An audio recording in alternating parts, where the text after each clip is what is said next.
ప్రభువైన యేసుక్రీస్తు నామంలో లోహిత్ క్రిస్టియన్ ఛానల్ వీక్షకులందరికీ సర్వశుభాలు తెలియజేస్తున్నామండి. నా ప్రతి వీడియోను మీరు ఎంతగానో చాలా చక్కగా ఆదరిస్తున్నందుకు మీకు నా వందనాలు. ఈ వీడియోలో ఈయన దేవుడ్ర బుజ్జి, ఈయన మాత్రమే దేవుడ్ర బుజ్జి అనే టైటిల్ మీరు చూశారు. అంశం మీకు అందిస్తాను. 2600 సంవత్సరాలప్పుడు జరిగిన ఒక నిజమైన సంఘటన. ఆ సంఘటనలో ఒక వ్యక్తి పలికిన మాట కూడా మీకు అందిస్తాను. దాన్ని బట్టే ఈ మాట మీకు పెట్టాల్సి వచ్చింది. ఆయన ఏం పలికాడు? ఆయన మామూలు వ్యక్తి కాదు. 2600 సంవత్సరాలప్పుడు ఒక రాజు అనేవాడు ఉండేవాడు. ఇప్పటి నుండి వెనక్కి వెళ్తే 2600 సంవత్సరాలు అంటే క్రీస్తు పూర్వం 600 సంవత్సరాలప్పుడు ఒక రాజు ఉండేవాడు. ఆ రాజు చాలా గొప్ప చక్రవర్తి. అతని కింద చాలా రాజ్యాలు ఉండేవి. అంత గొప్ప రాజు అతను. అటువంటి వ్యక్తి పలికిన మాటనే నేను కొంచెం స్టైల్ మార్చాను అన్నమాట. అంతే, ఆ మాటలు కొంచెం స్టైల్గా మార్చి ఈయన దేవుడ్రా బుజ్జి, ఈయన మాత్రమే దేవుడ్రా బుజ్జి అనే మాటలు పెట్టాల్సి వచ్చింది. కానీ ఆ మాటలు పలికిన ఆ రాజు మరి ఆ దేవుణ్ణి అనగా యేసుక్రీస్తుని మొక్కాడా లేదా అనేది తర్వాత అంశం. కానీ ఆయన పలికిన మాటలు మీకు అందిస్తాను. అంటే నేను కూడా గ్రహించాను. ఈయన దేవుడ్రా బుజ్జి అనే మాటలు, ఈయన మాత్రమే దేవుడ్రా బుజ్జి అనే విషయాన్ని నేను 31 సంవత్సరాల క్రితం తెలుసుకున్నాను అన్నమాట. నేను హిందువునైనా నేను 31 సంవత్సరాల క్రితం ఈయన దేవుడ్రా బుజ్జి, ఈయన మాత్రమే దేవుడ్రా బుజ్జి అనే అంశాన్ని తెలుసుకొని ఈయనను మాత్రమే మొక్కుతూ వస్తున్నాను. ఇంకొక దేవుని పేరు ఎత్తాల్సిన అవసరం లేదు. ఇంకొక దేవుని మొక్కాల్సిన అవసరం కూడా నాకు లేదు. అటువంటి విషయాన్ని తెలుసుకొని ముందుకు సాగుతా ఉన్నాను. అయితే నా ప్రియ తోటి క్రైస్తవులైన వారిని బలపరచాలనే ఉద్దేశంతో ఈ వీడియో చేయడం జరుగుతుంది. తోటి క్రైస్తవులైన వారిని విశ్వాసంలోకి వచ్చారు, నా వాళ్ళే తెలుసుకున్న వాళ్ళు కూడా ఈయన దేవుడ్రా బుజ్జి, ఈయన మాత్రమే దేవుడ్రా బుజ్జి అని తెలుసుకున్నారు కొందరు. కానీ లోకంలో రకరకాల పరిస్థితులు, సమస్యలు అన్నీ చూసినప్పుడు మరలా కొంచెం విశ్వాసంలో వెనుకబడడం, తర్వాత కొందరేమో గర్వాపసి అంటూ వచ్చి కొందరిని గర్వాపసి చేసుకుపోవడానికి ప్రయత్నం చేస్తుంటే వాళ్ళకు అర్థం కాక మరలా గర్వాపసి అయిపోవడం జరుగుతాం. అందుకోసం అట్లా జరగకూడదు అనే ఉద్దేశంతో ఈయన దేవుడ్రా బుజ్జి, ఈయన మాత్రమే దేవుడ్రా బుజ్జి అనే అంశం మీద వీడియో చేస్తూ ఉన్నాను. అయితే వేరే వాళ్ళు దేవుళ్ళు కాదంటే బైబిల్ చెప్తుంది వాళ్ళు కూడా దేవుళ్ళే అని చెప్తుంది బైబిల్. వాళ్ళు కూడా దేవుళ్ళే. కానీ ఈయన మాత్రమే దేవుడు ఎట్లా అవుతాడు అనేది బైబిల్ స్పష్టంగా వివరిస్తుంది. ఈయన మాత్రమే దేవుడు ఎట్లా అవుతాడంటే ఈయన అంటున్నాడు, నేను భూమిని కలగజేసిన వాడను, ఆకాశంను కలగజేసిన వాడను, భూమి మీద ఉన్న నరులను నేనే పుట్టించిన, అందువల్ల నేను ఆ పద్ధతిలో దేవుడిని అంటున్నాడు అన్నమాట. ఆ పద్ధతిలో నేను మాత్రమే దేవుడను అంటున్నాడు. యెషయా గ్రంథంలో 44, 45 అధ్యాయాల్లో మంచి స్పష్టమైన వివరణ ఉంటుంది అన్నమాట. మంచి స్పష్టమైన వివరణ యెషయా గ్రంథం ఉంటుంది, బైబిల్లో కూడా అక్కడక్కడ ఉంటుంది. నేను దేవుడను, నేను తప్ప ఇంకొక దేవుడు లేడు, నాకు ముందు ఏ దేవుడు లేడు, నా తర్వాత ఏ దేవుడు కూడా ఉండడు అని యెషయా గ్రంథం 45వ అధ్యాయంలో ఉంటుంది. 44వ అధ్యాయంలో 45వ అధ్యాయంలో ఈ మాటలు ఉంటాయి. నాకు ముందుగా ఏ దేవుడు లేడు, నా తర్వాత ఏ దేవుడు కూడా ఉన్నాడు. భూదిగంతమ నివాసులారా నా వైపు చూసి రక్షణ పొందుడి, దేవుడని నేనే, మరి ఏ దేవుడు లేడు. అంటే ఆయన అట్లా పలకగల సమర్థత ఆయనకు ఉంది. ఎందుకు ఉంది అంటే నేను అంటున్నాడు, నేను ఒక్కరినే భూమి కంటే ముందున్నావాన్ని, ఆకాశం కంటే ముందున్నవాన్ని, భూమిని పుట్టించిన వాడిని నేనే, ఆకాశం పుట్టించిన వాడిని నేనే, భూమి నరులను కూడా నేను పుట్టించిన, అందుకని నేను ఒక్కరినే దేవుణ్ణి అంటున్నాడు అన్నమాట. ఆయన అట్లా ఉంటామంటే అట్లనే అనాలి. అయినా మనం అదే మాట మాట్లాడాల్సి ఉంది. ఆ మాట మనం మాట్లాడకపోవడం తప్పు అవుతుంది మనకి. ఎందుకు? ఇప్పుడు నాకంటే ఒక తండ్రి ఉన్నాడు కనుక ఆయన మాత్రమే చెప్పగలడు, వీడికి నేనే తండ్రిని అని చెప్పగలడు. మా పక్కింటైనా, ఎదురింటైనా, పక్కింటైనా, పక్కూరైనా వచ్చి నేను మీకు తండ్రిని కానంటే ఏమనుకుంటున్నాను, నన్ను ఎంత అవమానపరుస్తున్నావు అంటే అది అప్పుడు ఏమంటారు? దాన్ని నేనెందుకు అవమానపరుస్తున్నా? నీకు నీ భార్య నేను పుట్టానా అని అనొచ్చున్నమాట. నీ భార్య పుట్టినందువల్ల నీ తండ్రిని అవుతా, నువ్వు నాకు తండ్రి అవుతావా అని అనొచ్చు. అందుకే ఏమంటున్నాడు యేసుక్రీస్తు అంటున్నాడు ఏంటంటే, భూమిని కలుగజేసిన వాడు నేనే, ఆకాశం కలుగజేసిన వాడు నేనే, భూమి మీద నరులను కూడా నేనే కలుగజేశాను. కనుక నేను ఒక్కనే, భూమికి నేను ఒక్కనే ఆధారం అంటే సృష్టికర్తను, ఆకాశం నేను ఒక్కనే సృష్టికర్తను, మనుషులందరికీ కూడా నేను ఒక్కనే సృష్టికర్తను అని హక్కు ఉంది. అందుకే ఈయన దేవుడ్ర బుజ్జి, ఈయన మాత్రమే దేవుడ్ర బుజ్జి అనే హక్కు కూడా నాకు ఉంది అన్నమాట. ఆ పద్ధతిలోనే అనగలను తప్ప వేరే పద్ధతిలో అయితే అనలేదు. నేను భారతదేశానికి చెందిన వాడిని, హిందువును, ముదిరాజ్ కులంలో పుట్టినవాడని. కులం కాదు అంటే నేను చెప్తున్నాను, కానీ నేను థింకింగ్ చేసిన పద్ధతి ఏంటంటే, నాకు చిన్నప్పుడు ప్రజలు చెప్పారు దేవుడు ఒక్కడు అని చెప్పారు. చిన్న ఉన్నప్పుడు దాదాపు నాకు బుద్ధి ఊహ తెలిసినప్పుడు చెప్పారు ఏంటంటే దేవుడు ఒక్కడు అని చెప్పారు అన్నమాట. ఇంకా వేరే పద్ధతిలో కూడా చెప్తారు, దేవుడు ఒక్కడే, అందరిని మొక్కాలి, అందరూ కూడా దేవుళ్ళే, ఆ ఒక్క దేవుడే అన్ని రూపాల్లో మనకు సహాయం చేస్తున్నాడు అని కూడా వాళ్ళు చెప్పారు. కానీ వాళ్ళు చెప్పిన దాన్ని నిజమా లేదని వాళ్ళ గుడ్డిగా నేను నమ్మలేదు. కనుక నేను పరిశీలన చేశాను. వాళ్ళు చెప్పే మాట ఎంతవరకు నిజము అని పరిశీలన చేస్తే అది వాళ్ళు చెప్పే మాటలో దేవుడు ఒక్కడనే మాటమే వాస్తవం, కానీ ఆయన వివిధ రూపాల్లో పుట్టాడు, అన్ని రూపాలు మొక్కొచ్చు అనేది మాత్రం అబద్ధం అనేది తేలింది నాకు. ఆ మాట అబద్ధము అనేది తేలితే దాని కొరకే నేను నిజం ఏమిటి అబద్ధం ఏమిటి నా పద్ధతిలో నేను వెతకడం మొదలుపెట్టాను. ఆ వెతకడం మొదలుపెట్టితే నాకు 18వ సంవత్సరం వయసు వచ్చినప్పుడు, అంటే 1994 సంవత్సరంలో నాకు తెలిసింది ఏంటంటే, ఈయన దేవుడ్ర బుజ్జి, ఈయన మాత్రమే దేవుడ్ర బుజ్జి అనే మాట తెలిసిందన్నమాట. వేరే వాళ్ళు కూడా దేవుళ్ళే, అది కాదనలేము, ఎందుకంటే ఇంకో పద్ధతులు వేరే అన్నమాట. దానికి పద్ధతులు వేరు. మన దేశపు స్వాములు పెద్ద మనుషులు చెప్పేదంటే, మన దేశం వాళ్ళు మన దేశానికి దేవుళ్ళు, వేరే దేశాలకు కాదు అని గంట పదంగా చెప్తారు. ఆ పద్ధతిలో మన దేశానికి దేవుళ్ళు, ప్రపంచానికి కాదు అనేది ఇప్పుడు వీళ్ళ మాటలను బట్టి నాకు అర్థమైంది అనమాట. ఎవరికైనా అర్థమవుతుందంటే వీళ్ళు మన దేశానికి మాత్రమే దేవుళ్ళు.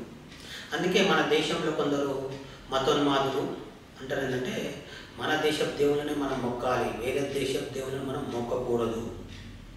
ఎందుకంటే వాళ్ళ దేశానికి ఆ దేవుళ్ళు వేరే ఉన్నారు, మన దేశానికి వేరే దేవుళ్ళు కనుక ఆ పద్ధతిలో మన దేశానికి వీళ్ళు మనకు దేవుళ్ళు. కానీ యేసుప్రభు అన్న మాట ప్రకారంగా అయితే వీళ్ళు కాదు. ఆ విషయం నేను తెలుసుకున్నాను. ఏ విషయం? దేవుడు ఒక్కడనే విషయం తెలుసుకున్నాను. దేవుడు ఒక్కడు, ఒక్కని మొక్కాలి. అందుకే నేను ఒక్కని మొక్కుతా ఉన్నాను.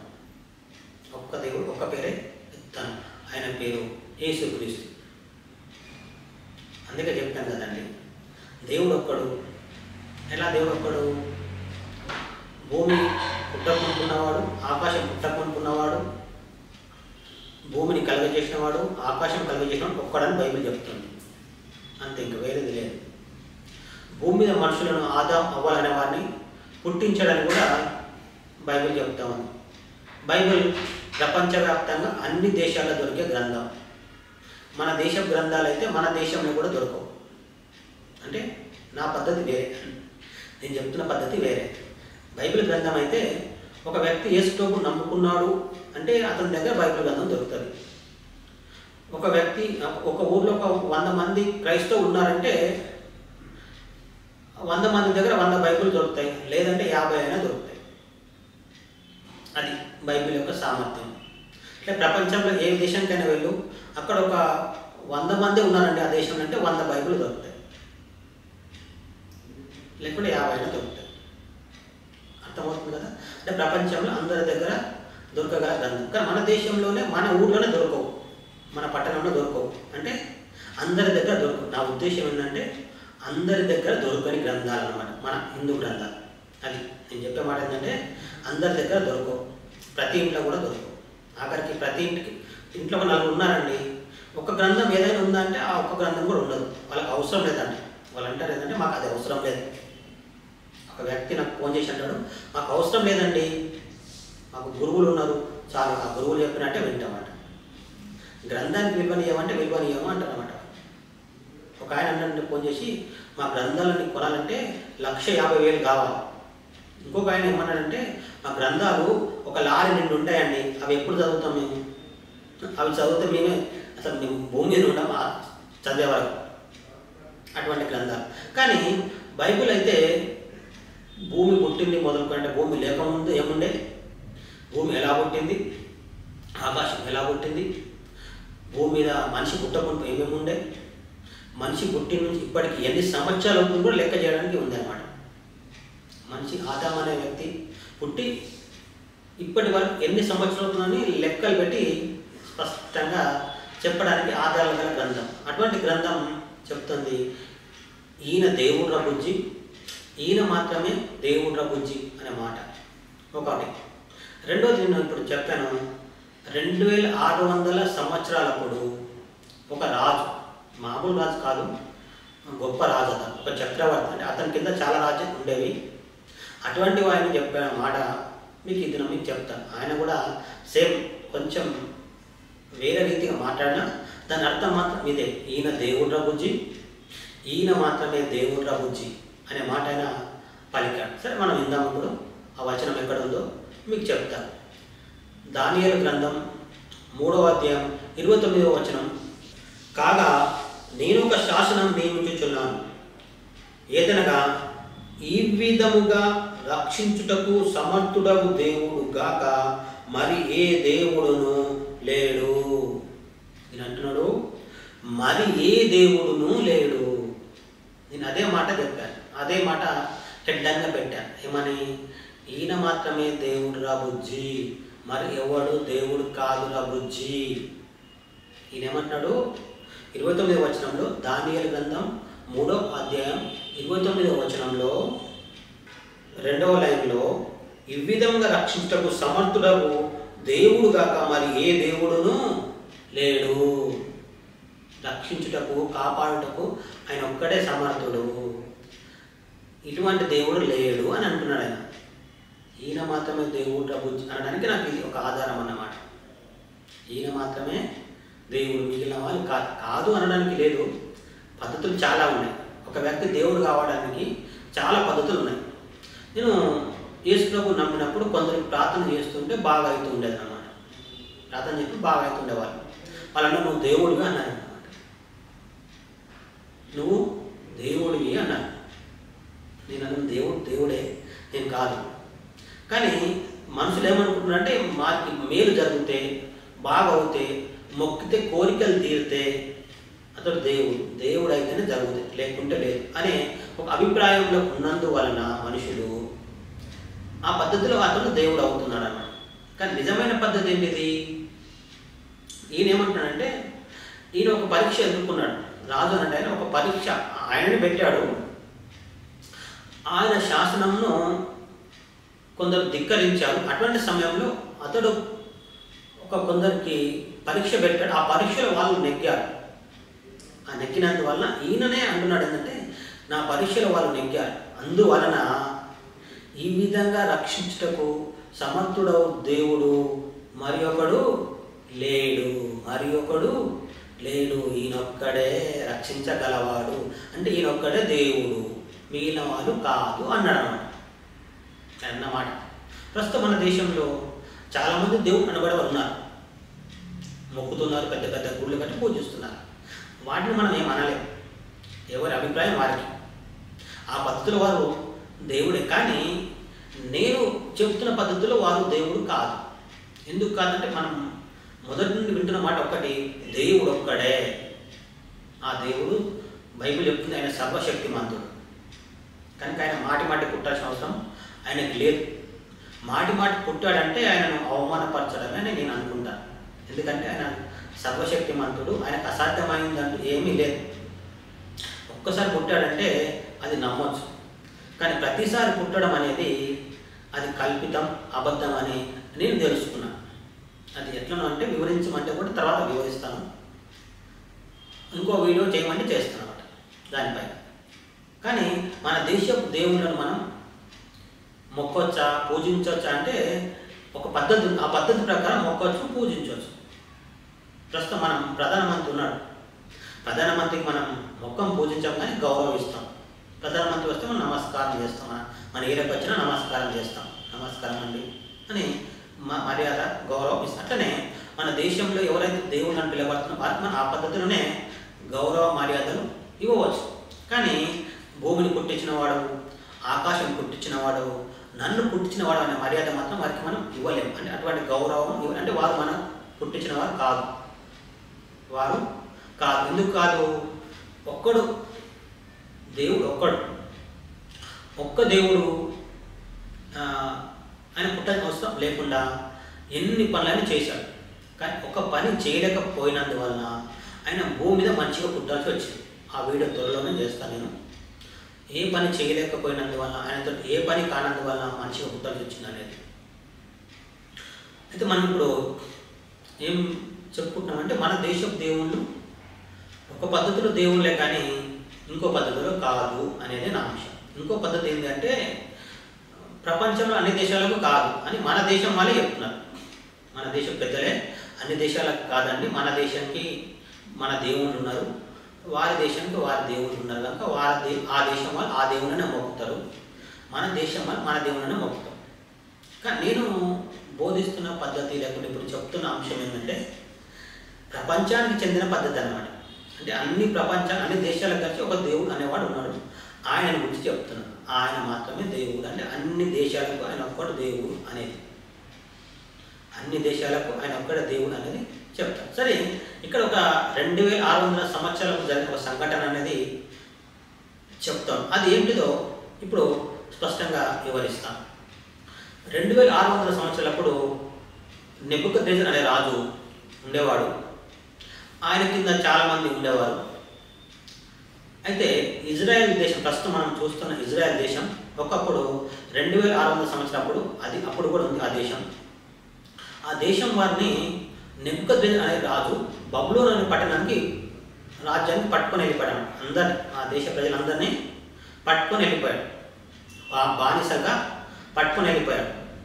ఒకప్పుడేమో బ్రిటిష్ వాళ్ళు మన దేశానికి వచ్చి పాలించారనేది విన్నాం. అంటే మన దేశానికి వచ్చి వాళ్ళు పాలించి మనల్ని హింస పెట్టారు వాళ్ళు. కానీ ఈ ఇజ్రాయెల్ దేశం వారిని వాళ్ళ దేశంకి వెళ్ళి వేరే దేశంకి, అంటే ఆయన సొంత రాజ్యానికి ఆయన సొంత రాజ్యం పట్టుకెళ్ళి హింస పెడుతూ ఉన్న సమయం అన్నమాట.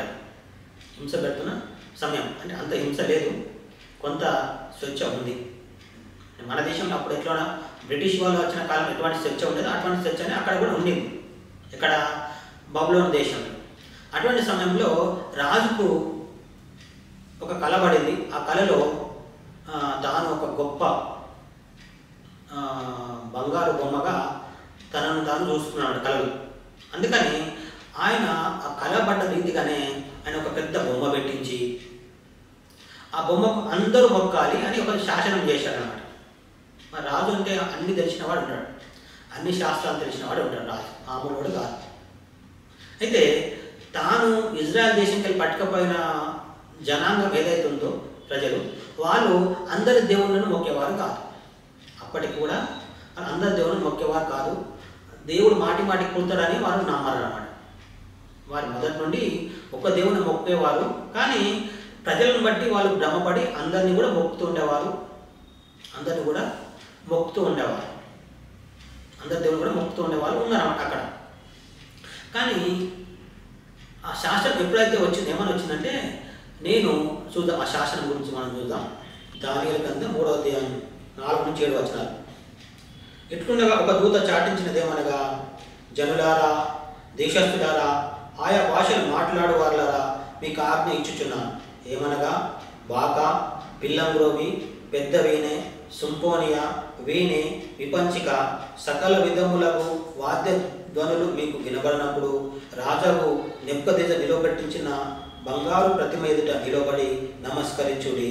సాగిలపడి నమస్కరింపని వాడెవడో వాడు మండుచున్న అగ్నిగుండంలో తక్షణమే వేయబడును.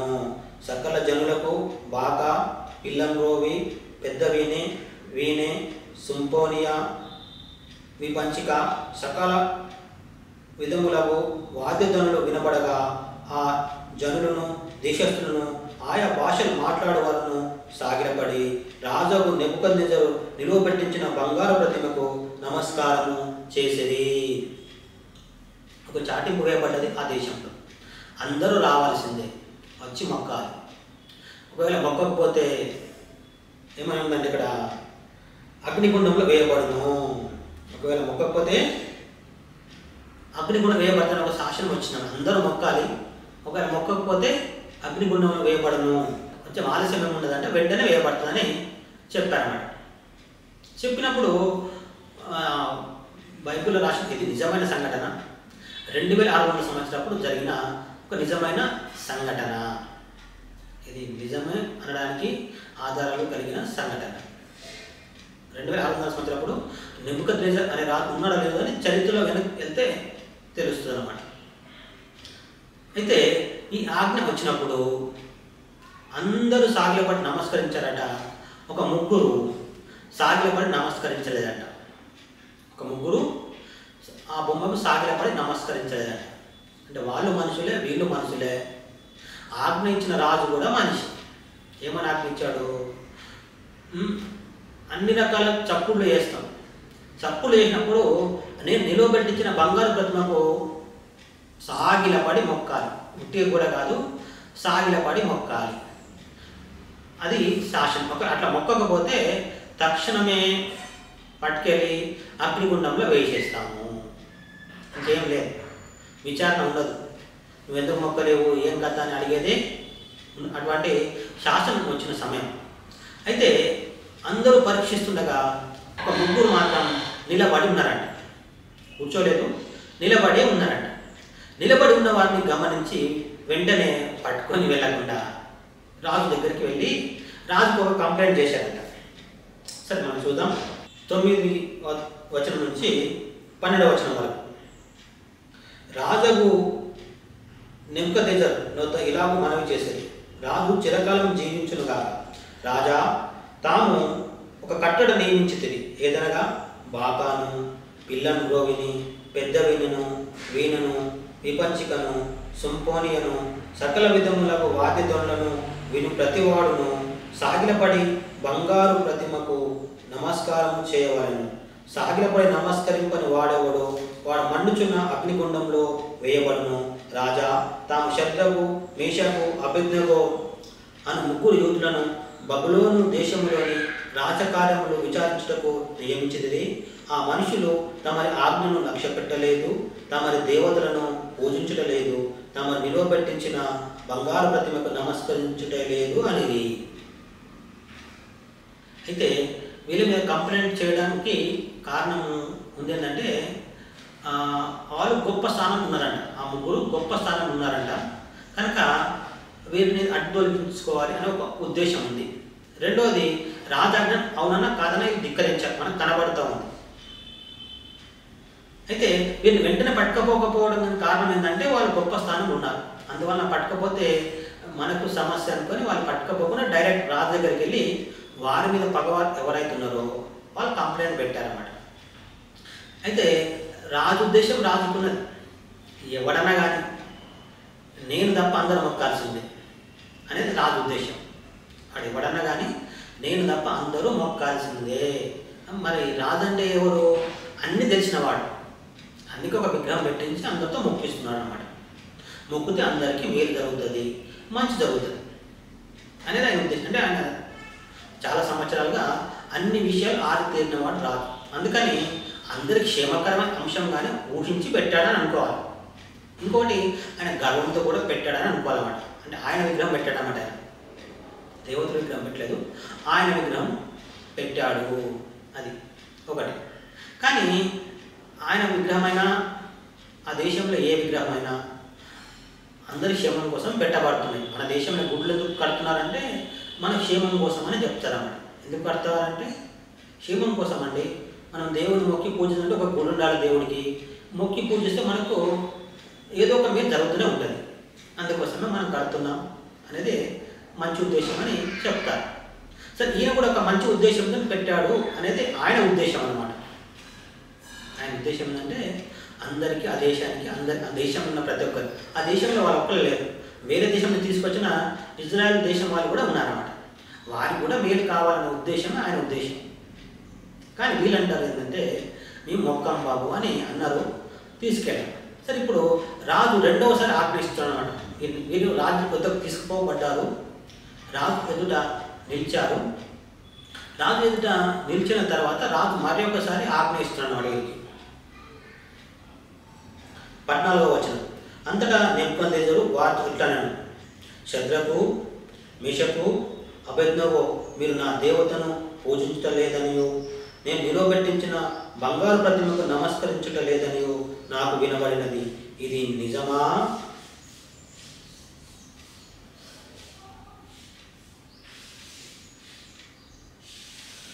బాకాను, పిల్లను బ్రోవిని, పెద్ద వీణను, సుంపోనియను, విపంచికను, సకల విధములకు వాద్యధ్వనులను మీరు విను సమయంలో సాగిలపడి నేను చేయించిన ప్రతిమకు నమస్కరించుటకు సిద్ధంగా ఉండిన ఎడల సరే, మీరు నమస్కరింపని ఎడల తక్షణమే మండుచున్న వేడిమి గల అగ్నిగుండంలో మీరు వేయబడుదురు. నా చేతిలో నుండి మిమ్మల్ని విడిపింపగల దేవుడు ఎక్కడున్నాడు? ఈయన ఒక ఆజ్ఞ ఇచ్చాడు. ఏమనంటే, ఇప్పుడు మళ్ళీ ఒకసారి మీకోసం బాకా, పిల్లంగో, వీణ అన్నీ ఊదుతాం. ఊదకుండా మీకు సాగిలపడమట్లేను. అందరూ ఊదినప్పుడు ఎట్లా అందరూ సాగిలపడ్డప్పుడు ఎట్లా ఊదినామో మీకు కూడా సేమ్ పద్ధతి అట్లనే మేము ఊదుతాం. ఇప్పుడు మీరు నా ముంగట ఆ విగ్రహంకు సాగిలపడి మొక్కాలి, లేకపోతే తక్షణమే మండుచున్న వేడి మీద అగ్నిగుండంలో మిమ్మల్ని వేసేస్తాం. ఎవడన్నా ఈయన దేవుడు రబుజ్జి, ఈయన మాత్రమే దేవుడు రబుజ్జి అనేవాడు ఉన్నాడా అంటున్నాడు అన్నమాట. ఈయన దేవుడు రబుజ్జి, ఈయన మాత్రమే దేవుడు రబుజ్జి అనేవాడు ఎక్కడ ఉన్నాడా అంటే వినిపించగలవాడు కూడా ఉన్నాడా? నాకైతే తెలిసి ఎవడు లేడు ఆయన అంటున్నాడు. నాకైతే తెలిసి ఎవడు లేడు, మీరు భ్రమపడుతున్నారు అన్నాడు అన్నమాట. నాకైతే తెలిసి ఎవ్వరు లేడు అన్నాడు. ఈయన ఎవరు? రాజు, చక్రవర్తి. చక్రవర్తి అంటే అతని కింద చాలామంది రాజులు ఉన్నారని అర్థం చేసుకోవాలి. అటువంటి వాడు అన్నమాట విడిపించగలవాడైతే ఎవరు లేడయ్యా. మీకోసం చెప్తున్నాను, మీ క్షేమం కోసం చెప్తున్నాను. మీ కుటుంబాలు ఉంటాయి, పిల్లలు ఉంటారు, వారి ముఖం చూడండి అని ఉంటాడు అన్నమాట. ఎంతో మర్యాదపూర్వకంగానే చెప్తాను. కోపం వచ్చింది కానీ జాలితో చెప్తున్నాడు, మరి ఒకసారి మీకు ఛాన్స్ ఇస్తాను. అయితే ఆజ్ఞ ఏంటిది? తక్షణమే వెయ్యాలి, మనుషులు అగ్నిగుండంలో తక్షణమే వెయ్యాలి. కానీ జాలి గుండె గలవాడు అనుకోవాలి రాజు ఒకవైపు. ఎందుకంటే మరి ఒకసారి ఛాన్స్ ఇస్తా, మీరు గొప్ప స్థానంలో ఉన్నారు, గొప్ప హోదాలు ఉన్నారు, మళ్ళీ మీకు పిల్లలు ఉండి ఉంటారు కనుక మరి ఒకసారి ఆలోచించి చూడండి, మరి నాకు తెలిసి అయితే లేడు అని ఉంటాడు అన్నమాట. అంటే మర్యాదగా అని ఉన్నాడు, కోపంతో అని ఉంటాడు అన్నమాట. అయితే ఇక్కడ ఉన్న ముగ్గురు మామూలు వాళ్ళు కాదని మనం తెలుసుకోవాలి. వాళ్ళు మామూలు వాళ్ళు కాదు. ఇక్కడ ఉన్న ముగ్గురు శద్రక్, మేషక్, అబేద్నెగో అనే వాళ్ళు మామూలు కాదు. 1వ అధ్యాయంలో రాజు పరీక్షించినప్పుడు వాళ్ళు 10 శ్రేష్ఠులని తేలిందంట. 1వ అధ్యాయం 10వ వచనం, 1వ అధ్యాయం ఉంటుంది. శద్రక్, మేషక్, అబేద్నెగో అనే వాళ్ళు ఆ దేశంలోని అందరికంటే 10 శ్రేష్ఠులు, గారడి విద్య వాళ్ళ కంటే, జ్ఞానుల కంటే, అందరికంటే 10 శ్రేష్ఠులు అయినందువల్ల వారిని గొప్ప స్థానంలో ఉంచాడన్నమాట రాజు. అంటే మామూలు కాదు వారు. ఎవరు? శద్రక్, మేషక్, అబేద్నెగో. వాళ్ళు సకల శాస్త్రాల్లో ప్రవీణులు అంట. సకల శాస్త్రాల్లో కూడా ప్రవీణులు. వాళ్ళతో రాజు మాట్లాడుతున్నాడు. రాజు ఎవరితో మాట్లాడుతున్నాడంటే తెలియని వాళ్ళతో కాదు, అన్ని తెలిసిన వాళ్ళతో మాట్లాడుతున్నాడు. ఆ తెలిసిన వాళ్ళతో ఏమంటున్నాడు? విడిపించగల దేవుడే లేడురా బాబు, విడిపించగల దేవుడు లేడురా బుజ్జి అన్నాడు అన్నమాట. ఎవరు లేడురా బుజ్జి, అందరు నాకు తెలుసు, అందరికీ నేను మొక్కమని చెప్తున్నా, మొక్కుతే మీకు మేలు, మొక్కకపోతే ఏ దేవుడైనా కనికరించి కాపాడుతా అనుకోవడానికి కూడా లేదు అన్నాడు అన్నమాట. అంటే వీళ్ళ జవాబు ఏమిటిది? అప్పుడు చూద్దాం. 16వ వచనం. శద్రకును, మేషకును, అబేద్నెగో రాజుతో ఇలాగూ చెప్పింది, నెబుకద్నెజరు, ఇందుని గురించి నీకు ప్రత్యుత్తరం ఏమన్న చింత మాకు లేదు. మేము సేవించుచున్న దేవుడు మండుచున్న వేడిమి గల ఈ అగ్నిగుండములో నుండి మమ్మల్ని తప్పించి రక్షించుటకు సమర్థుడు, మరియు నీ వశమున పడకుండా ఆయన మమ్మను రక్షించును. ఒకవేళ ఆయన రక్షింపకపోయినను రాజా, నీ దేవతలను మేము పూజింపమనియు నీవు నిలువబెట్టించిన బంగారు ప్రతిమకు నమస్కరింపమనియు తెలుసుకొనము. వీళ్ళు అంటున్నారు, షద్రక్, మేషక్, అబేద్నెగో అనే ఆ ముగ్గురు అంటున్నారు ఏంటంటే, ఇక్కడ మేము సేవించుచున్న దేవుడు, ప్రస్తుతం నువ్వు ఆ దేవుని సేవించట్లేదు అనేది మాకు తెలుసు. నువ్వు ఆ దేవుని మొక్కట్లేదు. నువ్వు అంటున్న దేవుళ్ళ గుంపులో మా దేవుడు రాడు. అందుకంటారంటే, మేము సేవించుచున్న దేవుడు మండుచున్న ఈ వేడి గల అగ్నిగుండంలో మమ్మల్ని తప్పించగలడు. నువ్వు అన్నావు కదా, ఎక్కడ ఉన్నారు బుజ్జి, ఏ దేవుడు బుజ్జి అన్నావు కదా. కానీ మేము సేవించుచున్న దేవుడు ఉన్నాడు, ఉన్నవాడు, అనువాడు, ఆయన తప్పించగలడు. కానీ బ్రతకాలని ఆశ మాకైతే లేదు. ఒకవేళ తప్పించినా బ్రతకాల్సిన అవసరం మాకు లేదు.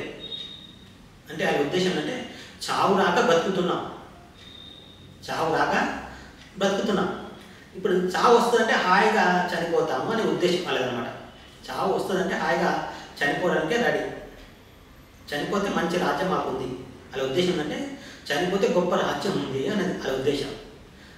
ఎంత మంచి రాజ్యం అంటే, అక్కడికి వెళ్తే పొరపాటున కూడా ఇక్కడికి రాలేము, రానివ్వరు కూడా. అక్కడ ఎవరు రానివ్వరు, రాలేము. అంత మంచి రాజ్యం ఉంది. చావు రాక బ్రతుకుతున్నాం తప్ప చావు వస్తే హాయిగా వెళ్ళిపోయే వాళ్ళమే రాజా. మా దేవుడు రక్షించగల సమర్థుడు. ఆయన రక్షింపకపోయినను మాకు చింత లేదు. మీ దేవుని మేము మొక్కం. ఒకవేళ మీ దేవుడు బ్రతికిస్తారనుకుంటే మాకు ఆ బ్రతుకు వద్దు అని అంటే డైరెక్ట్ ఏం చెప్తారంటే, ఆ బ్రతుకు మాకు వద్దుగా. మీ దేవుళ్ళను మొక్కుతేనే మేము బ్రతుకుతాము అంటే ఆ బ్రతుకు మాకు వద్దు. కనుక చావడమే మాకు మేలు. పౌలు అంటాడు, భూమి మీద బ్రతుకుట లాభము,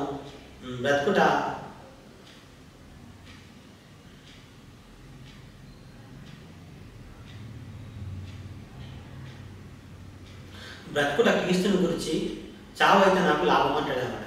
వీళ్ళంటారంటే మాకు లాభం దొరుకుతుందంటే మేము కాదంటమ్మా. ఈరోజు చనిపోతే ఈరోజు మాకు లాభం దొరుకుతుంది, కోట్ల సంవత్సరాల క్షేమం కూడా దొరుకుతుంది.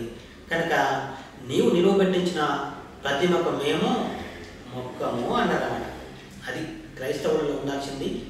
గర్వాపసి కాండి. ఒకప్పుడు మనము మన తాత ముత్తాతలు హిందువులే, మీ తాత ముత్తాతలు కూడా హిందువులే అని చెప్పగానే అవునా అని ఆలోచించి మరలా క్రైస్తవంలోకి వచ్చిన వారు మళ్ళీ హిందూ మతంలో కలవడం అనేది జ్ఞానం లేని పనిగా నేను అనుకుంటాను.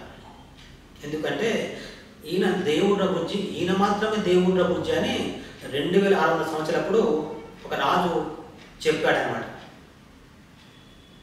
2600 సంవత్సరాలప్పుడు ఈయన దేవుడ్ర బుజ్జి, ఈయన మాత్రమే దేవుడ్ర బుజ్జి, మిగిలిన వాళ్ళు కాదురా బుజ్జి అని చెప్పాడు. కానీ ఆయన మొక్కలేదు. ఆ దేవుని కూడా అందరిలో కలిపి మొక్కాడు. ఆయన ఒక ఏమంటారు, అది ఆయనకున్న స్వేచ్ఛ అన్నమాట. మనకున్న స్వేచ్ఛ మనకుంది, ఆయనకున్న స్వేచ్ఛ ఆయనకుంది. ఆయన అన్ని తెలుసుకున్న మరణం తర్వాత ఉన్న జీవితం గురించి తెలుసుకోలేకపోయాడని చెప్పవచ్చు అన్నమాట. ఆ రాజు అన్ని తెలుసుకున్నాడు కానీ మరణం తర్వాత మంచి జీవితం ఉంది, అది ఈ దేవుడు వల్ల దొరుకుతుందనే విషయం మాత్రం ఆయన గ్రహించలేకపోయాడు. ప్రస్తుతం గర్భాపసి అవుతున్న చాలామంది, గర్భాపసి అయ్యామనుకుంటున్న వాళ్ళు కూడా ఒక విషయం తెలుసుకోలేకపోతున్నాడు. ప్రస్తుతం నేను చెప్పాను, మన స్వాములు, మన దేశ పీఠాధిపతులు చెప్తున్నారంటే మన దేశం దేవుడు మనకు మాత్రమే దేవుళ్ళు, వేరే దేశం వాళ్ళకి కాదు. వేరే దేశంలో ఒక బాబా స్వామి చెప్పిందంటే, మన దేశం సిమ్ కార్డు మన దేశంలో పనిచేస్తుంది. మన దేశం సిమ్ కార్డు వేరే దేశం తీసుకెళ్ళి అక్కడ వాడితే అది పని చేయదు. అక్కడ నెట్వర్కే ఉండదు, అక్కడ ఈ ఐడియా ఉండదు, ఈ ఎయిర్టెల్ ఉండదు, జియో ఉండదు, ఎట్లా పని చేస్తుంది అన్నాడు అనమాట. అంటే దేవుని యొక్క స్థానాన్ని చాలా దిగజార్చి మాట్లాడాలన్నమాట. ప్రస్తుతం అందరూ దేవుళ్ళే అనడం కూడా మనం దేవుని స్థానాన్ని దిగజార్చడంతో సమానం, అది పాపం అని బైబిల్ చెప్తుంది అన్నమాట. అయితే మనం ఇక్కడ ఏం విన్నామంటే, ఒకడు ఉన్నాడు, మేము మొక్కుతున్నాం ఆ దేవుడిని, ఆ దేవుడు మీ దేవుళ్ళలో లెక్కల లేడు. నువ్వు మొక్కుతున్న దేవునిలో లేడు. నీకు తెలిసి అయితే ఎవరు కాపాడరు అనేది నిజమే. కానీ మేము పూజిస్తున్న దేవుడు కాపాడగల దేవుడు. కానీ బ్రతకాలని ఆశ అయితే మాకు లేదు. ఎందుకు బ్రతకాలని లేదంటే మంచి రాజ్యం కోసం మేము ఎదురు చూస్తున్నాం, గొప్ప రాజ్యం కోసం ఎదురు చూస్తున్నాం, చావు రాకనే బతుకుతున్నాం. అంటే వాళ్ళు ఇండైరెక్ట్గా చెప్పిన మాట ఏంటంటే మాకు చావు రాక బతుకుతున్నాం. ఈరోజు చావు వస్తుందంటే హాయిగా ఎదుర్కొంటాం. క్రైస్తవులు ఆ విధంగా ఉండాలి. దేవుని కొరకు చంపుతామంటే చావడానికి రెడీగా ఉండాలి. దేవుని కొరకు కులంలోకి వెళ్ళి వెలివేస్తాము, ఊళ్ళో నుంచి వెలివేస్తామంటే కూడా హాయిగా వెళ్ళిపోవాలి. అది క్రైస్తవుడు నిజం తెలుసుకుంటే ఆ స్థాయికి ఎదుగుతాడన్నమాట. నిజం తెలుసుకోకపోతే ఎదగలేడు. అయితే ప్రస్తుతం మనం ఇక్కడ చూస్తున్న ముగ్గురు షద్రక్ మేషక్ అబేద్నెగో అనేవాళ్ళు సకల శాస్త్రాలు కూడా పరిశీలించిన వారు అన్నమాట. క్రైస్తవుడు అన్ని శాస్త్రాలు పరిశీలించి తెలుసుకోవాలి. పుట్టి బైబిల్ ఒకటి చదవడం కాదు, అన్నీ చదవాలి. చదివి నిలిస్తే నువ్వు మంచివాడివి. కానీ నేను ఒకవేళ చదివితే నిలవనేమో అనుకోవడమే సరైన విధానం కాదు. అన్నీ చదవాలా, అన్నిట్లలో ఆరితేరి ఉండాలి మనం. అందుకే షద్రక్ మేషక్ అబేద్నెగో అనేవాళ్ళు ఆ దేశపు శాస్త్రాలను కూడా చదివారు అన్నమాట. వాళ్ళు పరాయి దేశానికి వెళ్ళారు. ఆ దేశంలో శాసనం అన్నీ చదవాలి అంతే. ఆ దేశంలో గొప్ప పదవులు ఇస్తాం మీకు అని చెప్పారన్నమాట. మీకు గొప్ప పదవులు ఇస్తాము అని రాజు కొన్ని రోజులు వారికి ట్రైనింగ్ ఇచ్చాడన్నమాట. అన్నిట్లలో మంచి భోజనము, మంచి ఆహారం, అంటే రాజు భుజించు భోజనము, రాజు తాగే పానము కూడా, భుజించు భోజనము, పానం కూడా ఇచ్చి వాళ్ళను కొన్ని రోజులు ట్రైనింగ్ ఇచ్చారన్నమాట. అంటే అన్ని రకాల గ్రంథాలు చదవాలని కూడా అవకాశం ఇస్తే ఈ షద్రక్ మేషక్ అబేద్నెగో వాళ్ళు ఆ దేశపు గ్రంథాలు అన్ని చదివి రాజు పెట్టిన ప్రతి పరీక్షలు పాస్ అయిపోయారన్నమాట. ఈ గ్రంథం ఏముంది చెప్పమంటే ఆ గ్రంథంలో ఏముందో చెప్పారంట. అది అందుకని 10 శ్రేష్ఠులుగా తేలారన్నమాట ఆ రాజు ఎదుట. అంతేగాని దేశం యొక్క గ్రంథాల గురించి ఏమి ప్రస్తుతం మన క్రైస్తవ అయిన వారు ఇతర దేవుళ్ళ గురించి చెప్పమంటే వాళ్ళకి ఏమి తెలియదు. హిందువు అంతే ఉన్నారు, క్రైస్తవులు కూడా అంతే ఉన్నారు. ప్రస్తుతం రాముడి గురించి చెప్పమంటే హిందువు చెప్పలేడు, క్రైస్తవుడు చెప్పలేడు. కృష్ణుడి గురించి చెప్పండి రా బాబు అని హిందువులు అడిగితే వాళ్ళు చెప్పలేరు, క్రైస్తవులు కూడా చెప్పలేరు. కానీ క్రైస్తవ మానవాడు అన్నీ తెలుసుకోవాలి. అన్ని దేవుళ్ళ చరిత్రను కూడా అపసోపన పట్టాలి. ఎవరు ఏంటిది అనేది తెలుసుకోవాలి. వాళ్ళ చరిత్ర ఏంటిది, ఏ గ్రంథం ఏ దేవుని గురించి చెప్తుంది అనేది తెలుసుకోవాలి. ఎవరైనా హిందువులు మనం పరిశోధించినప్పుడు మన వారికంటే 10 శ్రేష్ఠులుగా తేలాలి. కానీ బైబిలే సరిగ్గా తెలియని వారు ఉన్నారన్నమాట. బైబిలే సరిగ్గా తెలియని క్రైస్తవులు ఉంటే ఎంత అవమానకరమైన అంశం. మనం ఇక్కడ చూస్తున్న షద్రక్ మేషక్ అబేద్నెగో అనేవాళ్ళు రాజు ఎదుట పరీక్షలు పాస్ అయ్యారు. పరీక్షలు పాస్ అయ్యి గొప్ప ఉన్నతమైన స్థానానికి ఎదిగించబడ్డారన్నమాట. ఎదిగించబడిన వారికి వచ్చిన గొప్ప పరీక్ష ఇది. ఆ పరీక్ష వాళ్ళకి ఆనందం అన్నమాట. చెప్పలేని ఆనందం. అరే మనం ఎన్నో రోజులుగా చావు కోసం ఎదురు చూస్తున్నాము, చావు మన దగ్గర రాలేదు, కానీ ఈ దినం చావు వచ్చింది. వారు మరణిస్తే మంచి రాజ్యం ఉందనే ఉద్దేశం వారికి ఉంది. క్రైస్తవ సోదరులైనా మీకు నాకు ఎలాంటి ఉద్దేశం ఉంది? మరణం కోసం మనం ఎదురు చూడగలము. ఈరోజు చనిపోతే ఆ మంచి రాజ్యానికి వెళ్తాం. అక్కడ ఆకలి లేదు, దప్పిక ఉండదు, కన్నీరు ఉండదు, రోగమైన వ్యాధి అయినా ఏ చింత కూడా ఉండదు. మంచి రాజ్యం. అంత మంచి రాజ్యం కోసం చావు ఎదురు నిలబడితే హాయిగా చేతులు దాకా వెళ్ళిపోవచ్చు అన్నమాట. అది క్రైస్తవునికి ఉండే ధైర్యం అన్నమాట. కానీ చాలామంది చావు వస్తుందంటే నువ్వు డాక్టర్ చెప్పగానే చనిపోతావనగానే చాలా బాధపడి నేను బ్రతకాలని ఆశ విచిత్రం. కానీ ఎందుకు బ్రతకాలనుకుంటున్నావు అనేదే ఒక ప్రశ్న. దేని కొరకు బ్రతకాలనుకుంటున్నావు? మనుషులు చాలామంది సరైన అవగాహన లేక బ్రతకాలని ఒక అంశం ఉందన్నమాట. కానీ ఒక అవగాహనతో బ్రతకాలి. అవగాహన ఏంటిదంటే నేను చనిపోతాను పరలోకానికి, మరి అక్కడ నేను ఏం చేస్తాను, ఏం చేయాలి, నా కోసం అక్కడ ఏమేమి పని ఉంది అనేది ఒక గ్రహింపు లేదు. కానీ ఏ గ్రహింపు లేకపోయినా నేను బ్రతకాలని ఆశపడతాను అన్నమాట. అయితే బ్రతకాలనే ఆశ నేను కాదనను. కానీ చావు దేవుని కొరకు చావు ఎదురుగా నిలబడితే దాన్ని తప్పించుకోవాలనుకోవడమే సరైనది కాదని అంటున్నాను. సరైనది కాదు. చావు ఎదురుగా వచ్చిందా దేవుడి కొరకు చావాల్సి వస్తే చావడమే నేర్చుకోవాలి. వీళ్ళ లెక్క ఎవరి లెక్క? షద్రక్ అబేద్నెగో మేషక్ వాళ్ళే. షద్రక్ మేషక్ అబేద్నెగో వాళ్ళే చావుకు ఎదురుగా నిలబడి తప్పించడం బ్రతిమలాడ అవసరమే లేదు. చూడండి అయ్యా, ఒక్కసారి బతికి పెట్టండి, మళ్ళీసారి చూస్తా అనేది ఛాన్స్ అనేది కాకూడదు. షద్రక్ మేషక్ అబేద్నెగో వాళ్ళు ఎలాగైతే చావుకు నిలబడి ఈ దినం నేను చావడానికి రెడీ, నేను చంపుతుంటే చంపుకో అనే స్థితిలో ఉండాలి. ఒకవేళ తప్పించుకునే మార్గం అంటే తప్పించుకోవాలి కాదనను, కానీ ఇది తప్పించుకునే మార్గమే లేదు. పొరపాటున కూడా తప్పించుకునే మార్గం లేనప్పుడు హాయిగా ఎదురు నిలబడడం.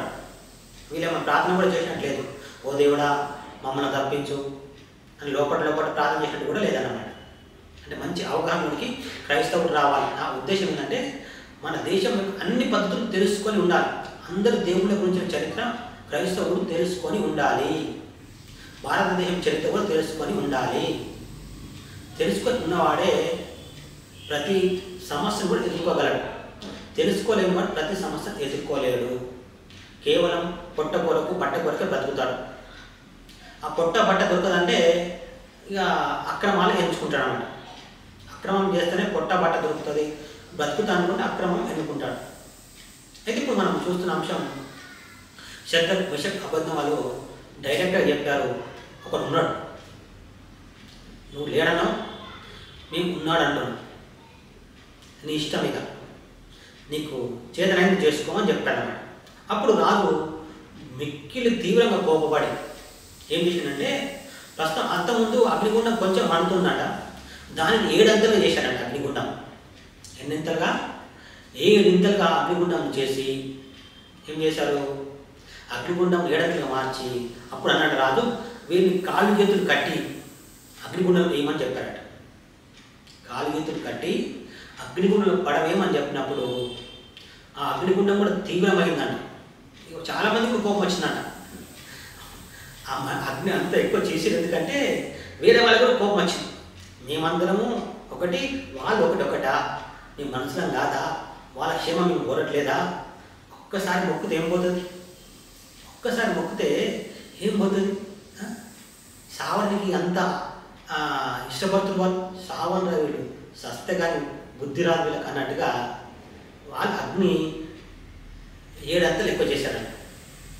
చేసిన తర్వాత రాజాజ్ఞ తీవ్రమైన అగ్ని వేడి ఎక్కువైనందువల్ల ఆ ముగ్గురిని మంచి బలాడి పట్టుకపోయి విసిరి వేయడానికి వెళ్ళారంట. కానీ అగ్ని గాలికి ఏమనుకుంటే అది మంటలు ఇటు అటు ఇటు అటు వెళ్తున్నట్టున్నాయి. వాళ్ళు వేయడానికి వెళ్ళినప్పుడు వాళ్ళ మీదకి అగ్ని వచ్చింది అన్నమాట. వాళ్ళు వేయలేదు, ఇట్లా వేస్తున్నారు. అటువంటి సమయంలో అగ్ని వచ్చి వేసిన వారు కాలిపోయారంట. ఇట్లా పట్టుకెళ్ళి పడవేసిన వాళ్ళు కాలిపోయారు, వీళ్ళు అగ్గిలో పడ్డారు. వీళ్ళు ఇట్లా పడేసే సమయంలో అగ్ని వచ్చి వీళ్ళని కాల్ చేసింది. అంటే వేడికి కాలిపోయారు, అగ్ని వచ్చి కాల్ చేసింది అనుకోవాలి. ఈ ముగ్గురు కాలిపోయారు, ముగ్గురు మంటల్లో పడ్డారు, వాళ్ళు కాలట్లేదు. వాళ్ళు కాలకపోగా వారికి ఉన్న కట్లు విడిపోయాయంట. వారికి ఉన్న కట్లు విడిపోయి లేచారంట. లేచేసరికి పక్కకు ఒక వ్యక్తి వచ్చి నిలబడ్డాడు. ఆ ముగ్గురు పక్కన ఇంకొక వచ్చి నిలబడి వారిని చూశాడు, వాళ్ళు ఈయనను చూశారు.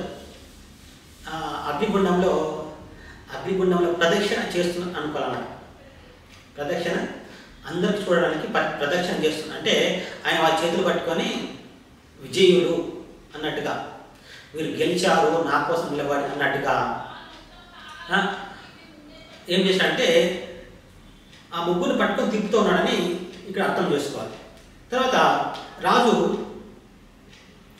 వెంటనే లేచినాడు. ఏమైంది? నేను నా మనుషులు కాలిపోయారు, నేను వేయించిన మనుషులు అంటే కాకుండా వేయడానికి పట్టుకెళ్ళిన మనుషులు కాలిపోయారు, ఆ పడ్డవాళ్ళు కాలిపోవట్లేదు.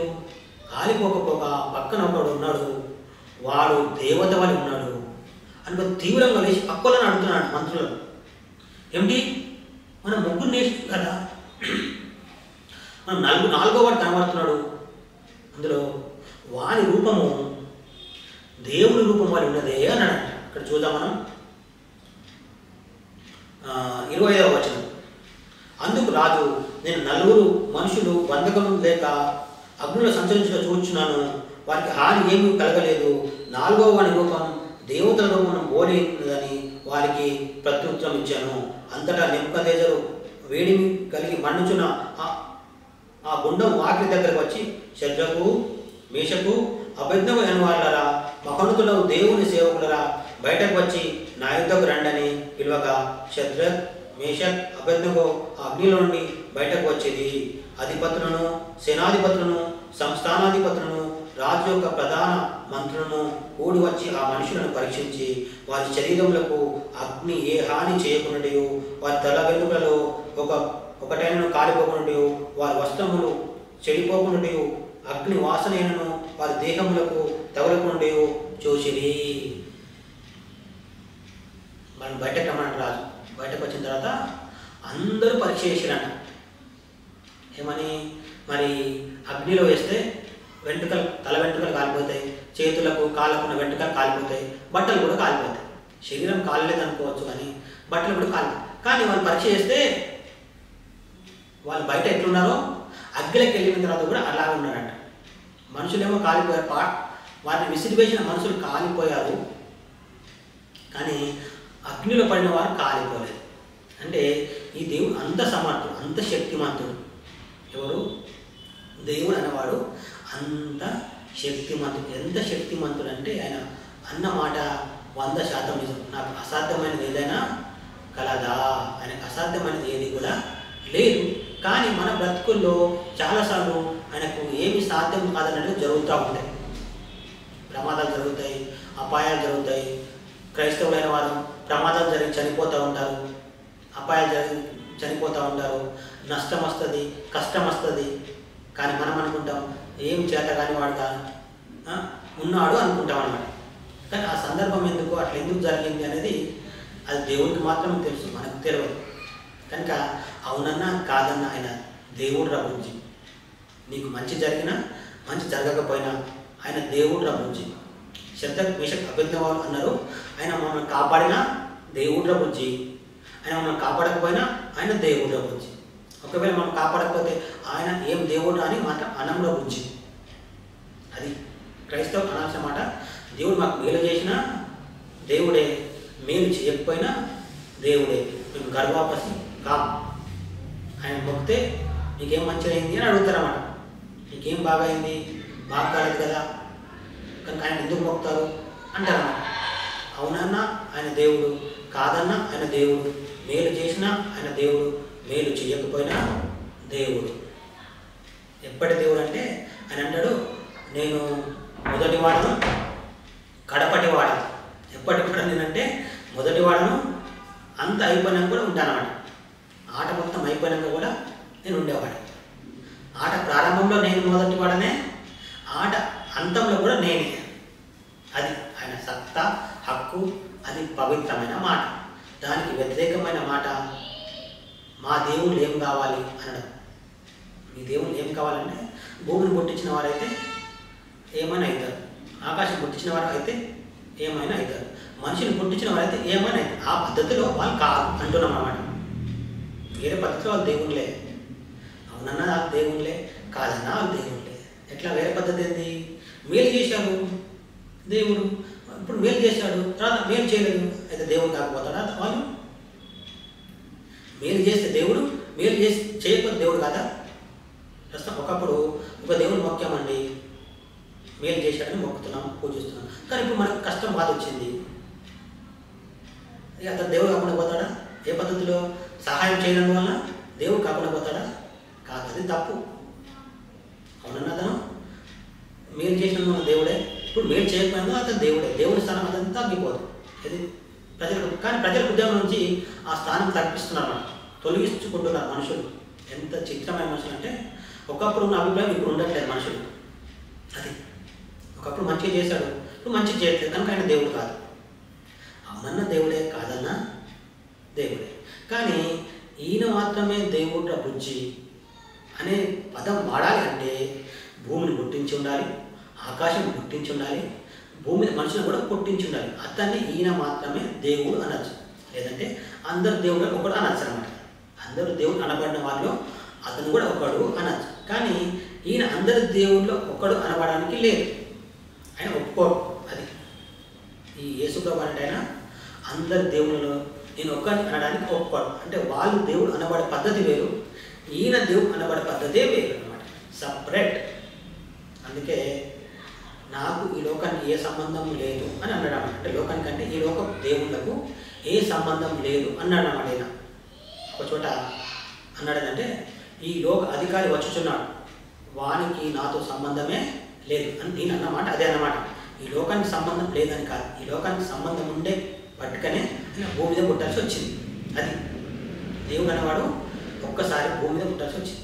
ప్రియ క్రైస్తవ సోదరి సోదరుల, అయితే ఇంత జరిగిన తర్వాత రాదు అన్న మాట నీకు మొదట మీకు వినిపించాను. ఆయన అన్నమాట ఏంటి తెలుసు కదా, 29వ వచనంలో, కాగా నేను ఒక శాసనం నియమించుచున్నాను, ఏదనగా ఈ విధంగా రక్షించుటకు సమర్థులకు దేవుడు కాక మరి ఏ దేవుడును లేడు. అప్పుడు ఏమన్నాడు, శద్రక్ మేషక్ అబేద్నెగోతో ఏమన్నాడు, మరి ఏ దేవుడు లేడురా బాబు అన్నాడు. ఇక్కడ ఏ వచనం ఇక్కడ చూద్దాం మనం, 15వ వచనంలో ఆఖరి లైన్లో, మిమ్మును విడిపింపగల దేవుడు ఎక్కడ ఉన్నాడు. 15వ వచనము 3వ అధ్యాయం 15వ వచనం ఆఖరి లైన్లో, మిమ్మల్ని విడిపింపగల దేవుడు ఎక్కడ ఉన్నాడు. ఆయన అన్నాడు, నా చేతి నుండి మిమ్మల్ని విడిపించగల దేవుడే లేడు అన్నాడు అన్నమాట. ఇప్పుడు నేను మొక్కుమన్నట్టు మొక్కుతేనేమో వాళ్ళు విడిపించగలరు, ఇక మీకు సావే రాదు. మిమ్మల్ని అగ్గిగుండంలో వాడయ్యా, మీకు సావే రాదు. కనుక మీరు నేను మొక్కుమన్నట్టు మొక్కకపోతే విడిపించగల దేవుడే లేడు అంటే వాళ్ళన్నారు ఉన్నాడు. ఇప్పుడు ఈయనంటున్నాడు ఉన్నాడు, రాదన్నాడు ఉన్నాడండి బాబు. ఆ విధంగా రక్షించగల సమర్థుల దేవుడు కాక మరి ఎవడు లేడు, ఇక వేరే వాడే లేడు. నా మాట క్యాన్సిల్ చేసుకుంటున్నా అన్నాడు అన్నమాట ఆయన. అంతకుముందేమో లేడు అన్నాడు, ఇప్పుడు ఈయన అన్నాడు వేరే వాడే లేడు, మరి ఒకడు లేడు, మరి ఒకడు ఉన్నాడా అన్నాడు. అంటే విడిపించగల మరి ఒకడు ఉన్నాడా అంటే ఈయన ఇప్పుడు అన్నాడు విడిపించగల ఒకడు ఉన్నాడు, కానీ ఈయన వాళ్ళు విడిపించగల మరి ఒకడు అసలే లేడు. అది ఉద్దేశం అన్నమాట. నా వీడి ఉద్దేశం కూడా మరి ఒకడు లేడంటే ఈ విధంగా కాపాడగలవాడు, అంటే భూమిని పుట్టించి ఆకాశంను పుట్టించి మనిషిని పుట్టించి మనిషికి మోక్షం ఇచ్చేవాడు మరి ఒకడు లేడు. అది ఎందుకు ఎట్లా ఇస్తాడు మోక్షం? మోక్షం అంటే ఒక రాజ్యం, ఒక రాజ్యానికి ఒక అధిపతి ఉంటాడు. అది ప్రస్తుతం మన దేశానికి ఒక ప్రధానమంత్రి ఉన్నాడు. అది ప్రధానమంత్రి స్థానం అంటే ఎవరితో పోల్చగలం మన దేశంలో చెప్పండి? ప్రధానమంత్రి స్థానం ఎవరిని తగ్గించి చూపగలం? ప్రస్తుతం మన దేశంలో దేవుడు అనేవాడిని కోట్ల మందిగా తగ్గించి చేస్తున్నాడు. ఈయన ఇటువంటి వాడే, ఈయన ఇటువంటి వాడే, ఈయన కంటే గొప్ప అయినా కాదు, ఈయన కంటే గొప్ప ఈయన అంతా సమానం అన్నట్టుగా. ప్రధానమంత్రిని అలా చేయగలము మనం? ప్రధానమంత్రిని ఇంకొక వ్యక్తి ఉంటాడు, ప్రెసిడెంట్. మన దేశంలో ప్రెసిడెంట్, ప్రధానమంత్రి కంటే పైన వాడు ప్రెసిడెంట్ ఉంటాడు. ప్రధానమంత్రి కంటే పైన ప్రెసిడెంట్ ఉంటాడు. ప్రధానమంత్రి సరిగ్గా పరిపాలన చేయకపోతే ప్రెసిడెంట్ పరిపాలన చేస్తాడు. అతను ఒక్కడే, ప్రెసిడెంట్ కూడా ఒక్కడే. మరి ప్రెసిడెంట్ ఎవరినైనా మన దేశంలో ఎవరితో పోల్చగలమా? ప్రధానమంత్రిని ప్రెసిడెంట్ అనొచ్చా మనం? తప్పు. అట్లనే ఒక్క దేవుడు ఎవడైతున్నాడో, భూమిని చేసినవాడు, ఆకాశం చేసినవాడు, భూమి మీద మనిషిని పుట్టించాడు. ఆ మనిషి జనాభా పెరిగి దేశాలుగా మారి వారి కోసం పలానా దేశం వారికి సమస్య వచ్చింది, కాపాడాలని నేను పుట్టాలి అనేది దేవుడి దగ్గర నియమం లేదనుకోండి. కాబట్టి ఆయన దిగి వస్తాడు. ఆయన దిగి రాకపోతే ఆయన దూతలను పంపుతాడు. ఆయన దూతలు పంపకపోతే మనుషులనే ఎన్నుకొని మనుషుల ద్వారానే పనులు చేసుకుంటాడు అన్నమాట. మనిషితో కాకపోతే, దూతలతో కాకపోతే ఆయన దిగి వచ్చి చేస్తాడు. పుట్టాల్సిన అవసరం లేదు. కానీ ఒక సమస్య వచ్చింది, మానవుడే తన భగవాన్ యుద్ధకి వెళ్ళి దాసునిగా మారాడు.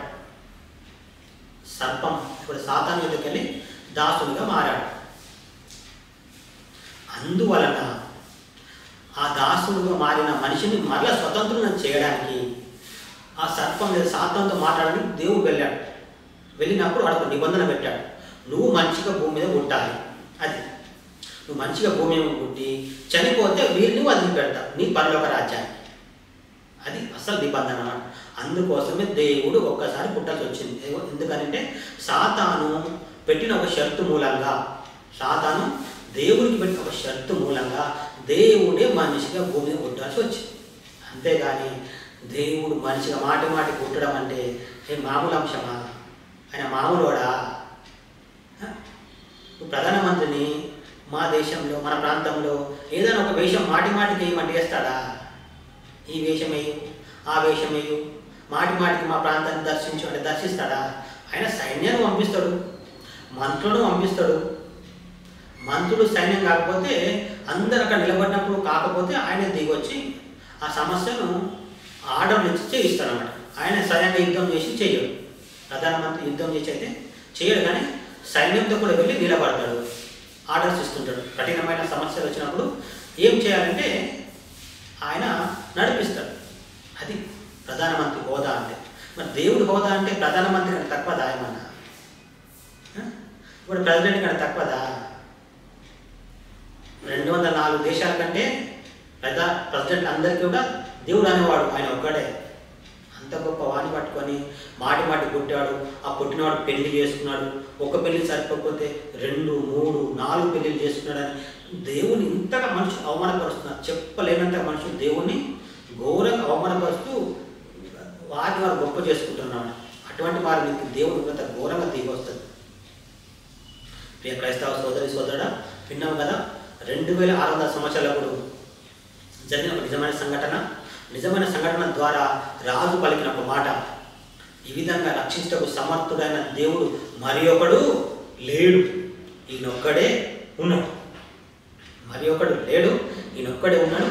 ఈయన మాత్రమే దేవుడ్రా బుజ్జి, ఈయన మాత్రమే రక్షించగల దేవుడ్రా బుజ్జి అని చెప్పాడు. ప్రియ సోదరి సోదరుడా, ఇంకా నీ విశ్వాసం ఎట్లుంది? విశ్వాసాన్ని స్థిరపరచుకో, విశ్వాసంలో నిలదొక్కుకో, విశ్వాసంలో తొలగిపోతున్న వారిని విశ్వాసంలోకి తీసుకురా. గర్భాపస్ అయిన వారిని ఎవరైనా ఉంటే వారిని మరలా క్రైస్తవ మార్గంలోకి నడిపించు. నువ్వు గర్భాపసి కమ్మని ఎవరైనా వస్తే నువ్వు కూడా శాస్త్రాలు చదివి చేసి వారికి జవాబు ఇవ్వాల్సిందిగా కోరుతున్నా. కనుక అన్ని గ్రంథాలు చదవాలి క్రైస్తవుడైన వాడు. శత్రుఘ్న మేషక్ అబేద్నెగోలు ఎలాగైతే అన్ని గ్రంథాలు చదివారో మనం కూడా చదవాలి. బైబిల్ ఒక్కటే కాదు, అన్నీ చదవాలి. అన్నిటి నుండి మనం మన శత్రువును ఎదిరించాలి. మన శత్రువును, మన విరోధిని, అలా నరకానికి తీసుకుపోవాలని ప్రయత్నిస్తున్న వ్యక్తిని ఎదిరించగలగాలి, నిలబడాలి. కానీ చావు ఎదురొచ్చినప్పుడు హాయిగా చావు కోసం ఎదురు చూస్తూ చావా నేను వస్తానని చెప్పగలగాలి. అటువంటి గుండె ధైర్యం, నిబ్బరం కావాలంటే బైబిల్ని ఎక్కువ చదవాలి. లోక జ్ఞానం, పరలోక జ్ఞానం పొందుకోవాలి. పుట్టి పరలోక జ్ఞానం ఒక్కటే కాదు, లోక జ్ఞానం కూడా ఉండాలి. బైబిల్ జ్ఞానం ఉండాలి, ఇతర గ్రంథాల జ్ఞానం కూడా ఉండాలి. ఇతర గ్రంథాలను ఇంటిలో పెట్టుకోవడం తప్పేం కాదు క్రైస్తవుడికి, వాటిని గ్రహించగలగాలి. ఇతర గ్రంథాల బోధను వడపోసి దాన్ని పరీక్షించి శ్రేష్టమైనది పాటించాలి. అవి నిలబడిన వాడే పరలోకం చేరగలడు. అందుకే యేసుప్రభువు అన్నాడు, అంతం వరకు సహించిన వాడే రక్షణ పొందును, సహించకపోతే రక్షణ లేదు. పుట్టిగా భ్రమలో బ్రతకడం కాదు, భక్తిని, బలం గల భక్తిని, శక్తి గల భక్తిని, జ్ఞానం గల భక్తిని, వివేకం గల భక్తిని పాటించాలి మనుషులు. అటువంటి జ్ఞానము, వివేకము, భయభక్తులు కలిగి మరణం వస్తే మరణం కోసం ఎదురు చూడాలి. ఇక్కడ బ్రతికి ఉంటే పరలోకంలో మన స్థానం పెంచుకోవడానికి బ్రతకాలి. ఇంతకుముందు చెప్పాను, మరణం అంటే మనుషులు భయపడుతున్నారు అని. అంటే సరైన అవగాహన లేక మరణం అంటే భయపడుతున్నారు. ఎక్కువ రోజులు రోగము సమస్య వస్తే మనం కాపాడమని ప్రార్థన చేయడం మొత్తుకుంటున్నారు అన్నమాట మనుషులు. చావు వస్తుందేమో. కానీ ఒకవేళ దేవుడు ఆయుష్ ఇస్తే ఏం చేయాలా? మరి మరణించిన తర్వాత నాకు గొప్ప స్థానంలో నేను ఉండాలి. కనుక ఈ భూమి మీద ఏమేమి చేయాలి, ఏమేమి చేస్తే ఆ గొప్ప స్థానం పొందుతానని మన ఆయుష్ని వాడుకోవాలి. దేవుడి నుంచి ఆయుష్ని దేనికి వాడుకోవాలంటే దినదినం మన స్థానం పరలోకంలో పెంచుకోవడానికి వాడుకోవాలి. అంతేగాని భూమి మీద పెంచుకోవడానికి కాదు. ఆస్తులు, అంతస్తులు, పేరు, హోదా సంపాదించుకోవడానికి కాదు వాడుకోవాల్సింది. మరణం తర్వాత గొప్ప స్థానం సంపాదించుకోవడానికి ఈ ఆయుష్ను ఖర్చు చేసుకోవాలి. దేవుడి నుంచి ఆయుష్ను ఆ విధంగా ఖర్చు చేసుకోవాలి తప్ప పిల్లలను చూసుకొని బతుకుతా, ఇల్లుని చూసుకొని బతుకుతా, వాళ్ళ కోసం నేను బతుకుతానా అనే మాటలు దేవుని దృష్టిలో ఘనతకు కారణం కావు. నువ్వు బ్రతుకుతున్న దేనికోసం, నా కోసం బ్రతుకుతా. నా స్థానం పరలోకంలో పెంచుకోవడానికి బ్రతుకుతా, దాంతోపాటు అందరిని కూడా చూసుకుంటా, అందరిని కూడా ఇంటోళ్ళను వంటలు చుట్టాల మంది కూడా చూసుకుని బతుకుతా అన్నమాట. ఆ మాట రావాలి. ఇంటోళ్ళని చూసుకుంటా, బయట చూసుకుంటా, కానీ నా బతుకు నేను మొదట చూసుకుంటా. నేను చనిపోతే పరలోకంలో మంచి స్థానం నాకు దానికోసమే అందరితో సహవాసం చేస్తా. అందరితో సహవాసం చేస్తేనే పరలోకంలో స్థానం పెరుగుతుంది. అంతేగాని అందరి కోసం బతుకుతూ నీ విలువలు మార్చి బతికితే ఉన్నది ఉంచుకున్నది కూడా పోతుంట. బైబిల్ చెప్తుంది, ఉన్నది ఉంచుకున్నది కూడా పోతుందంట. దానికోసం నువ్వు 100 ఏళ్ళు బ్రతికినా వేస్ట్, 1000 ఏళ్ళు బ్రతికినా వేస్ట్. అటువంటి బ్రతకకూడదని కోరుతున్నాను. ప్రియ సోదరుడా, ఈ వాక్యం నీకు నచ్చితే ఇతరులకు షేర్ చేయాల్సిన మనం చేస్తున్నాం. లైక్ చేయండి, షేర్ చేయండి. నా ఛానల్ ఇంకా సబ్స్క్రైబ్ చేసుకోకపోతే దయచేసి సబ్స్క్రైబ్ చేసుకోవాల్సిన మనం చేస్తున్నాను. దేవుడి కొన్ని మాటలు మన వెనుకడిలో దీవించును గాక. ఆమేన్. ఇంతవరకు ఓపికతో విన్నందుకు మీకు అందరికీ కృతజ్ఞతలండి. ఇంతవరకు నా ఛానల్ సబ్స్క్రైబ్ చేసుకోకపోతే దయచేసి సబ్స్క్రైబ్ చేసుకోండి, లైక్ చేయండి, షేర్ చేయండి. ఇంకా లేటెస్ట్ వీడియోల కోసం బెల్ ఐకాన్ మీద క్లిక్ చేయండి.